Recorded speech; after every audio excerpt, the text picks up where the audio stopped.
Airbus aircrafts के मुख्तलिफ parts को इस बेलुगा नामी कार्गो प्लेन में डालकर ट्रांसपोर्ट किया जाता है। लेकिन सोचिए, जब बात आए दुनिया के सबसे बड़े पैसेंजर प्लेन एयरबस A380 की, तो उसके जायंट पार्ट्स को किसी भी एयरप्लेन की मदद से ट्रांसपोर्ट करना नामुमकिन है, क्योंकि अभी तक कोई ऐसा कार्गो प्लेन ही नहीं बना जो इस महल नुमा जहाज को अपने अंदर फिट कर सके। तो फिर पूरे यूरोप में बनने वाले A380 के पार्ट्स एयरबस की असेंबली यूनिट तक लाए कैसे जाते हैं? नाज़रीन, एयरबस एक यूरोपियन एयरक्राफ्ट मैन्युफैक्चरिंग कंपनी है जो हर साल 1000 जहाज बनाकर दुनिया भर की एयरलाइंस को डिलीवर करती है। हिसाब लगाया जाए तो ये दिन के 3 नए जहाज बनते हैं। मोर और लेस एयरबस को रोजाना 3 नए जहाज बनाने ही पड़ते हैं, जो एक नाकाबिले यकीन चैलेंज है। ये जहाज आखिर बनाए कैसे जाते हैं, ये तो एक अलग ही कहानी है। पर इन जहाज़ों के मुख्तलिफ हिस्से जो यूरोप के कोने कोने में बनते हैं, वो फ्रांस के शहर टोलूज तक कैसे पहुंचाए जाते हैं, जहां एयरबस का मेन असेंबली यूनिट मौजूद है। एयरबस का लॉजिस्टिक सिस्टम समंदर, दरिया, जमीन और आसमान को मिला के दुनिया का सबसे कॉम्प्लेक्स ट्रांसपोर्ट नेटवर्क कहलाता है। इसके पार्ट्स यूरोप के अलग अलग मुल्कों में बनते हैं और फिर एक जगह जमा होकर एक बड़ा खूबसूरत जहाज बनता है। ये कोई मामूली काम नहीं है, बल्कि एक बेमिसाल कई दहाइयों की इंजीनियरिंग और लॉजिस्टिक्स की प्लानिंग का नतीजा है। 1960s के दौर में यूरोप के बड़े मुल्क जैसा कि फ्रांस, जर्मनी, स्पेन और यूके ने मिलकर एक नया सपना देखा, अमेरिकन एयरक्राफ्ट मैन्युफैक्चरर बोइंग का मुकाबला करना। उनका मकसद था एक ऐसी अलायंस बनाना जो बड़े कमर्शियल एयरप्लेन्स तैयार कर सके। लेकिन इस पार्टनरशिप का एक सबसे बड़ा मसला था। एयरबस की 11 प्रोडक्शन साइट्स यूरोप के अलग अलग मुल्कों में फैली हुई हैं। हर साइट की अपनी एक खास एक्सपर्टीज है और हर जगह एक स्पेसिफिक सेक्शन तैयार होता है। मिसाल के तौर पर जर्मनी के हैम्बर्ग में टेल सेक्शन बनाए जाते हैं, फ्रांस के सेंट नज़ेर में सेंट्रल कंपार्टमेंट और नोज सेक्शन, इंग्लैंड के शहर ब्रॉटन में विंग्स, जबकि स्पेन के शहर कार्डिस में टेल बनने की फैक्ट्री मौजूद है। जब इन तमाम फैक्ट्रीज में जहाज के मुख्तलिफ पार्ट्स तैयार हो जाते हैं, तो अब शुरू होता है एक नया चैलेंज, क्योंकि फुटबॉल फील्ड जितने बड़े पार्ट्स फ्रांस के शहर टोलूज में भेजे जाते हैं, जहां एयरबस का असेंबली यूनिट मौजूद है। शुरुआत में जब एयरबस के जहाज़ों की डिमांड कम थी, तो उन्होंने ट्रक्स और शिप्स का इस्तेमाल किया। ये एक स्लो प्रोसेस था और पार्ट्स की डिलीवरी में महीनों लग जाते थे। लेकिन जब डिमांड बढ़ती गई, तो अब महीनों का इंतजार कंपनी की ग्रोथ में रुकावट बन बैठा, खास तौर पर जब उन्हें रोजाना 3 जहाज तैयार करने हों। इस मुश्किल को हल करने के लिए एयरबस ने एक नया और शानदार हल ढूंढ निकाला। आर्कटिक ओशन में एक वेल पाई जाती है जिसकी आवाज गूंजती है तो किसी गाने जैसी लगती है। इस वेल को बेलुगा वेल कहा जाता है। 1994 में एयरबस ने इस वेल की जिसामत से इंस्पायर होकर एक नया प्लेन बनाया और इसे बेलुगा का ही नाम दिया गया। इस प्लेन का मकसद सिर्फ और सिर्फ बड़े और भारी जहाज के पार्ट्स को ट्रांसपोर्ट करना था। बेलुगा में वो खासियत मौजूद हैं जो एक आम कार्गो प्लेन में मौजूद नहीं होती। इसकी साइज और कैपेसिटी की बात की जाए तो बेलुगा 56 मीटर या 184 फुट लंबा है, यानी एक ओलंपिक स्विमिंग पूल की फुल लेंथ से भी लंबा। इसकी ऊंचाई 17 मीटर या 56 फुट है, जो इसको एक 7 स्टोरी बिल्डिंग जितना ऊंचा बनाता है। इसके अंदर का कार्गो स्पेस इतना है कि इसके अंदर 182 सुजुकी ऑल्टो आसानी से फिट आ सकती हैं। लोडिंग सिस्टम की बात की जाए तो इसकी सबसे खास बात इसका नोज सेक्शन है, जो किसी गाड़ी के बोनट की तरह ऊपर उठ जाता है। इसकी वजह से जहाज़ों के पार्ट्स की लोडिंग और अनलोडिंग का काम बहुत आसान हो जाता है। एक एयरबस A350 का विंग पेयर जिसकी लंबाई 32 मीटर्स होती है, बेलुगा के फ्यूजलाज में आसानी से फिट आ जाता है। इस एक विंग के जोड़े की कीमत 40 मिलियन यूरोज है, जो तकरीबन 400 करोड़ रुपए बनते हैं। इसीलिए लोडिंग के वक्त थोड़ा सा भी डैमेज हो जाए तो करोड़ों का नुकसान हो सकता है। इसी वजह से इसकी हिफाजत के लिए हर कदम पर इंतहाई एहतियात बरती जाती है। स्पीड की बात की जाए तो जो पार्ट्स शिप्स या ट्रक्स कई महीनों में टोलूज पहुंचाते थे, अब बेलुगा वही पार्ट्स सिर्फ 2 घंटों में एक यूरोपियन साइड से दूसरी तक पहुंचा देता है। इस तेज रफ्तारी की वजह से एयरबस की असेंबली लाइन में कोई रुकावट नहीं आती। इस कामयाबी के बाद 2014 में एयरबस ने बेलुगा का एक और बेहतर वर्जन भी बनाया जिसका नाम बेलुगा XL रखा गया। ये और भी ज्यादा पार्ट्स और बड़े कंपोनेंट्स ले जाने की काबिलियत रखता है। यहाँ तक सब कुछ सही चल रहा था, लेकिन फिर 2004 में दुनिया का सबसे बड़ा passenger plane Airbus A380 launch हुआ।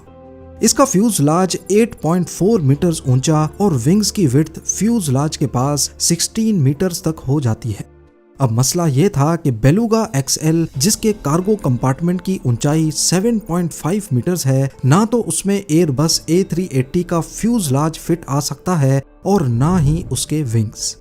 और यहाँ आपको ये बात भी बताते चलें कि फ्यूजलाज जो एक सिलेंडर जैसा होता है उसे अलग अलग सेक्शंस में बनाना और जोड़ना आसान होता है, जबकि विंग्स को वन पीस में ही बनाया जाता है क्योंकि इसके अंदर फ्यूल टैंक भी होता है और हाइड्रोलिक लाइंस भी। और सबसे ज्यादा स्ट्रेस विंग्स पर ही पड़ता है, इसीलिए इसको वन पीस में ही बनाया जाता है ताकि कोई स्ट्रक्चरल वीकनेस और फ्यूल टैंक में लीकेज पैदा ना हो। इस नए A380 के कंपोनेंट्स को यूरोप के मुख्तलिफ पार्ट से टोलूज भेजने के लिए एयरबस ने पहले बेलुगा XXL बनाने पर भी गौर किया, पर यहाँ बहुत सारे मसले थे। एक तो उन्हें बेलुगा को फिर से डिजाइन करना पड़ता और इंजन कैपेसिटी को भी बढ़ाना पड़ता जिसमें अरबों यूरोज लग जाते, जबकि एयरबस A380 इतना बड़ा है कि इसको हर एयरलाइन ऑपरेट नहीं कर सकती, जिसकी वजह से इसकी डिमांड काफी कम थी। तो सिर्फ कुछ एयरक्राफ्ट्स को ट्रांसपोर्ट करने के लिए एयरबस ने बेलुगा XXL का आइडिया ड्रॉप कर दिया। अब एयरबस को एक नया तरीका ढूंढना था। अब यहाँ से शुरू होती है जमीन, दरिया और समंदर के रास्ते से गुजरने वाली सुपर कॉन्वॉय की कहानी। एयरबस ने खास तौर पर roll on roll of ships बनवाई ताकि बड़े और भारी पार्ट्स आसानी से ट्रांसपोर्ट हो सकें। इसमें पार्ट्स को व्हील्स की मदद से चलाकर लोड और अनलोड किया जाता है, तभी इन्हें रोल ऑन रोल ऑफ या फिर रोरो शिप्स कहते हैं। इसमें एक शिप का नाम सिटी ऑफ हैम्बर्ग है जो 126 मीटर्स लंबा और 20 मीटर्स चौड़ा है और इसका कार्गो स्पेस बेलुगा XL से 5 गुना ज्यादा है। जर्मनी के हैम्बर्ग पोर्ट से एयरबस के बड़े बड़े सेक्शंस रोलिंग प्लेटफॉर्म्स पर सीधे शिप के अंदर चले जाते हैं। इस तरह क्रेन्स की जरूरत भी नहीं पड़ती। ये शिप जर्मनी के हैम्बर्ग से फ्रांस के सेंट नज़ेर पोर्ट तक 1600 किलोमीटर का सफर तय करता है। ये सफर आसान नहीं होता क्योंकि नॉर्थ सी में तूफान और 5 मीटर तक ऊंची लहरें आना बहुत आम बात होती है।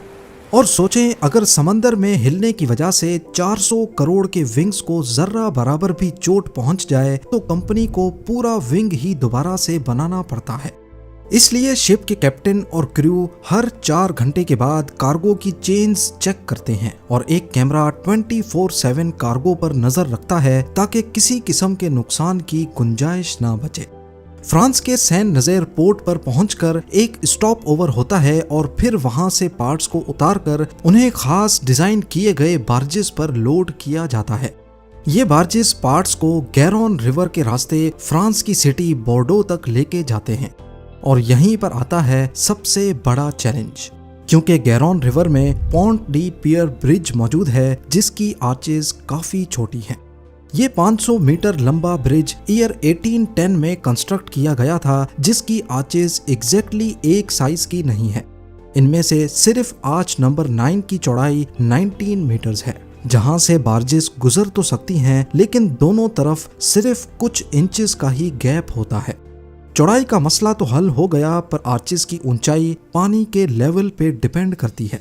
गैरोन रिवर का ये हिस्सा बेशक अटलांटिक ओशन से 60 किलोमीटर दूर है, पर इसमें पानी का लेवल फिर भी ओशन की टाइड्स पे डिपेंड करता है। नॉर्मल हालात में यहाँ पानी का लेवल ज्यादा होता है और बार्जेस का इन आर्चेस में से गुजरना मुमकिन नहीं होता। लेकिन हर 12 घंटे में कैप्टन के पास सिर्फ 3 मिनट की विंडो ऑफ अपॉर्चुनिटी होती है जब टाइड कम हो जाती है। अगर वो ये अपॉर्चुनिटी मिस कर जाते हैं तो पूरा कॉन्वॉय 12 घंटे तक रुक जाता है और एयरबस का पूरा शेड्यूल डिले हो जाता है। इस मुश्किल को हल करने के लिए बार्जेस में एडजस्टेबल प्लेटफॉर्म्स लगाए गए थे ताकि उनको लो टाइड के दौरान भी आर्चेज से गुजरने में कोई मुश्किल पेश ना आए। ये लॉजिस्टिक्स का एक छोटा सा हिस्सा था, लेकिन इसकी अहमियत बहुत ज्यादा थी। यहाँ तक तो आपने समंदर और रिवर के सफर के बारे में जाना। अब चलते हैं जमीनी सफर की तरफ, क्योंकि बोर्डो से टोलूज अभी भी 250 किलोमीटर दूर है। इस सफर का आगाज होता है 50 मीटर लंबे सुपर ट्रक से। हर ट्रक में 650 हॉर्स पावर का इंजन और 96 व्हील्स लगे होते हैं। एयरबस के पार्ट्स को टोलूज के असेंबली यूनिट तक इन्हीं सुपर ट्रक्स में पहुंचाया जाता है, पर यह काम किसी चैलेंज से कम नहीं है। रोड्स पर ट्रैफिक कम हो, इस वजह से पूरे कॉन्वॉय को सिर्फ रात के वक्त ही चलाया जाता है।